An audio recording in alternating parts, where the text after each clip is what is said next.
रास्ता संप्रसारण पाई प्रशासन बड़ धरणर जबरदखल उच्छेद। फकीरमोहन गलई ठारू स्टेशन छक मध्य भांगिला 200टी दुकान।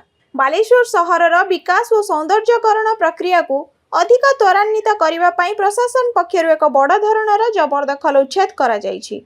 सहरर सबुठारु व्यस्तबहुल स्टेशन छक ठारू आरंभ करी फकीरमोहन गलई पर्यंत रास्तार संप्रसारण पाई एही मेगा उच्छेद अभियान रे प्राय 200 रु अधिक बेआईन दुकान गृह एवं अस्थायी निर्माण को संपूर्ण रूपे भांगी दिया जायछि।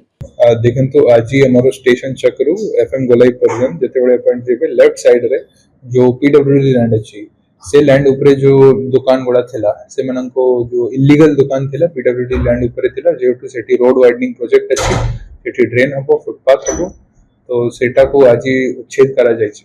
दीर्घ दिन धरी एही मुख्य रास्ता कड़े जबरदखल जगु यातायात रे समस्या सृष्टि होउथिला।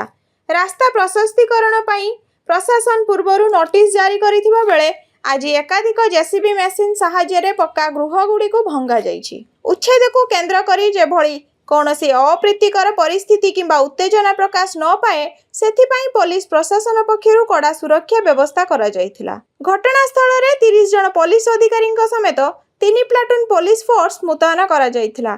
गत डिसेंबर मासरे हाईकोर्ट को निर्देश पर जिला प्रशासन पक्षरु सरकारी जगारु उच्छेद सह रास्तार प्रशस्तीकरण पाई 3टी मार्केट कॉम्प्लेक्स रो 188 जन व्यवसायी 2 महला विशिष्ट कोठा को संपूर्ण रूपे भंगा जायथिला।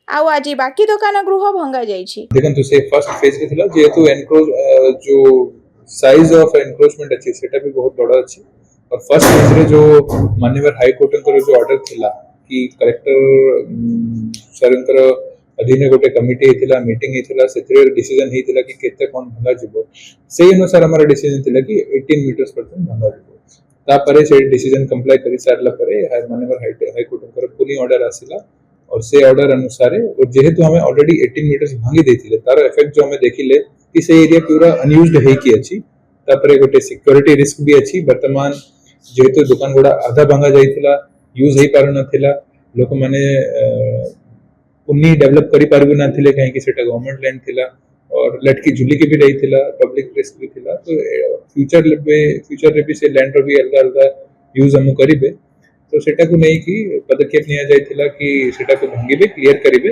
तापर डिसीजन हबो कि सेटा को केमती कोन डेवलप कराछ।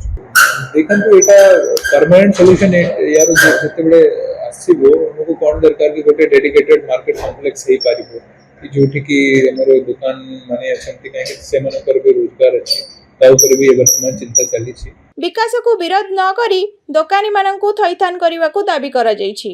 अन्यपटे प्रशासन लाई पदक्षेप जगु आगामी दिन रे सहरर ट्रैफिक समस्यार स्थायी समाधान होई परिबो बोली आशा करा जाउछि।